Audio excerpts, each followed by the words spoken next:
UConn at Creighton. What do the numbers say for this one, Steven? Well, first of all, it's an 8:30 p.m. tip-off on Tuesday night. You can watch this one on FS1. It's going to be a phenomenal game, obviously. Creighton looking for a little bit of revenge after losing to UConn pretty handily, failing to get to 50 points on January the 17th. Spread right now, consensus UConn -3 on the road, over-under of 145. Eli, you still have Houston as your top team, so you have UConn number 2. You have Creighton right around their AP poll ranking. You have them at number 17 versus the number 15 ranking in the AP poll. So my question to you is, you love talking about spots. It's a big deal. It's a blind spot for me. I like to look at numbers, and clearly in college basketball this past weekend was evidence that I just had a blind spot for spots. So this to me screams potential spot after UConn had a big emotional blowout win on Marquette, some revenge from last year. And now they have to go on the road to Creighton, who has some flaws. Well, I'll talk about that in a second, but clearly this is going to be a wild atmosphere trying to knock off UConn in Omaha, Nebraska. Right. And on a 14-game winning streak, the nation's longest winning streak. So they're being priced into the market that way. And when you think about spots and the odds makers or the betting market shading towards spots, I think this number, I make it closer to UConn -1. So this is truly one of those situational spots. And maybe UConn blows past the potential letdown, like you mentioned, after blowing out Marquette. You saw Cam Spencer talking trash to one of Marquette's bigs, going back to the huddle, up 29 or 30 points in the final minutes of that game. So that game clearly meant a lot to them, which we discussed in handicap last week. But if you look at UConn's last 5 games, I think they're due for a lot of negative regression when it comes to their perimeter defense, allowing 25.4% their opponent shooting-wise, percentage-wise on corner threes, 27.0% on three-pointers from anywhere else on the court over this last 5-game stretch. And Creighton goes without saying, attempting the 9th most three-pointers in college basketball when you look at overall field goals attempted per game, 16th highest three-point scoring rate. Baylor Shireman, Stephen Ashworth, even Trey Alexander, and also even Ryan Kalkbrenner contributing in that regard. And I think they're also starting, you may have some net negatives with Creighton overall, maybe in the long term, but kind of starting to hit their stride to me. They've won 3 straight games, 22-point win at Butler in a big spot for the Bulldogs, which may be inching closer towards the bubble here over the next few weeks. We'll talk to Jerry Palm, CBS sports bracketologist, about that in a little bit. And also, like you alluded to, Creighton eyeing revenge after a double-digit loss at UConn in mid-January. And keep in mind, that was Donovan Klingen's first game back, so somewhat of an emotional win for UConn in that game. And blowing the doors off of Creighton, Blue Jays couldn't get anything to go in transition. My one area of concern for the Blue Jays in this game, even though it's a great home spot situationally, and like I said, I think they should be able to tack on some negative aggression to UConn's perimeter defense, at least of late.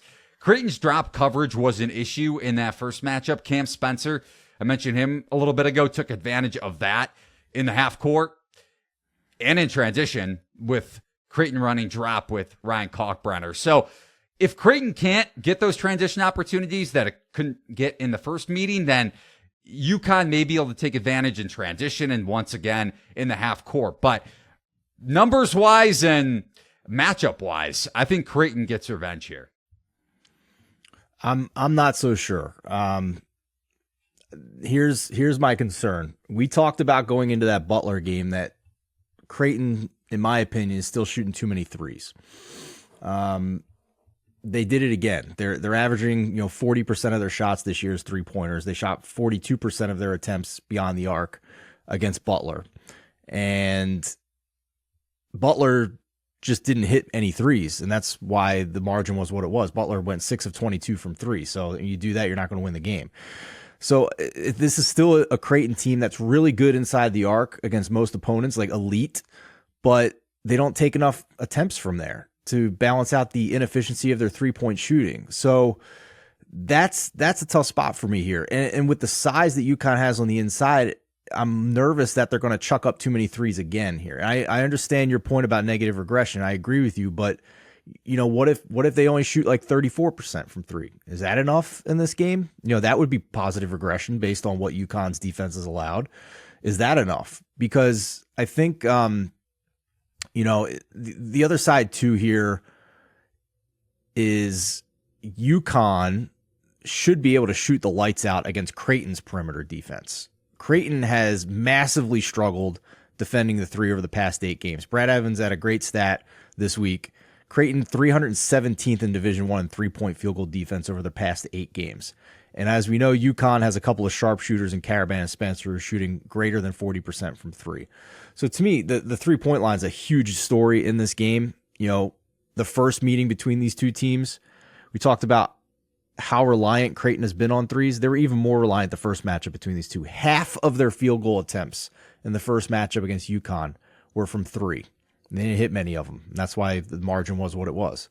So to me, I certainly understand on the surface, it appears there's a little bit of value taking Creighton here. Haslametrics agrees with you, Eli. They have this basically closer to a pick 'em. You have a UConn -1. And we're sitting at 3. There's 3.5 on the board as we record on Tuesday morning here. So on paper, it looks like, there's a little bit of value in taking Creighton. I just don't know if I want to step in front of the friggin' steamroller that is UConn right now, especially with the nature and the way Creighton runs their offense, and it makes me a little squeamish night in and night out. So I agree with you. It would probably only be Creighton here, just be the way the numbers match up. We're gonna stick to our numbers, process over results, all that.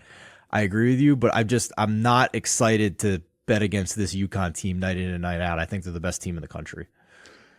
That's fair. I will say, to kind of play devil's advocate to your point about Creighton's perimeter defense, that is something we mentioned last week, and maybe they're due for a little bit of positive regression or positive variance when it comes to opponents' three-point shooting. And it correlates to if you get any sort of a letdown with UConn off of that Marquette game. If you don't believe in spots, and I'm not talking to you in particular, Steven, because I'm not saying I don't believe in spots. I'm just not good at spotting the spots.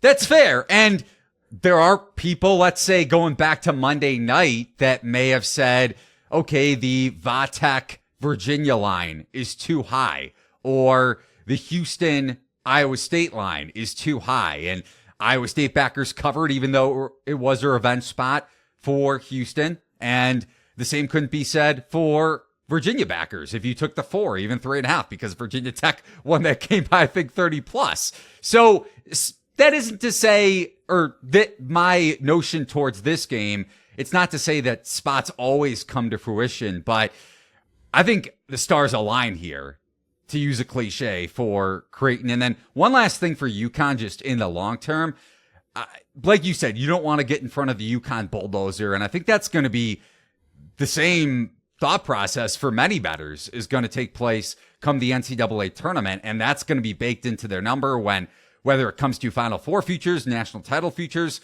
or single game wise. And if you look at Final Four odds, UConn plus 115 to make the Final Four, minus 145 no. But not to go back on a trend here, or look at a trend. Since Florida won consecutive titles, 2006 to 07, there have been 15 NCAA tournaments. May seem like an obvious statement, but this one probably doesn't. The reigning national champ has won a combined 13 games in those 15 tournaments, and they haven't gone to a single Elite Eight. So I'm not saying fade UConn in the dance solely because of that, but the market is going to inflate UConn consistently throughout the tournament. And I think this is yet another example of that tonight in a really good spot for Creighton. Now, my rebuttal to that trend would be we are clearly in another era of college basketball at this point, where tweeners and fringe NBA draft picks are far more likely to come back and play again because they can make more money with NIL in college basketball, as opposed to in the past where it all had to be under the table and maybe it wasn't there for them. So they were more likely to go to the draft, even if they were going to be a second rounder or a fringe first round pick. So that would be my response. I would say if there's a team that's going to buck that trend, it seems like this era and this UConn team is a really strong candidate to do so. That's fair. UConn losing 3 NBA players last year, but you have Stephon Castle, potential. He may be playing himself into a top 5 pick, let alone kind of clearly a lottery pick at this point. Donovan Clingan, I don't know if I would assume he goes pro after this season, but who knows? Maybe he gets an offer NIL-wise from UConn and decides to stick around for another year.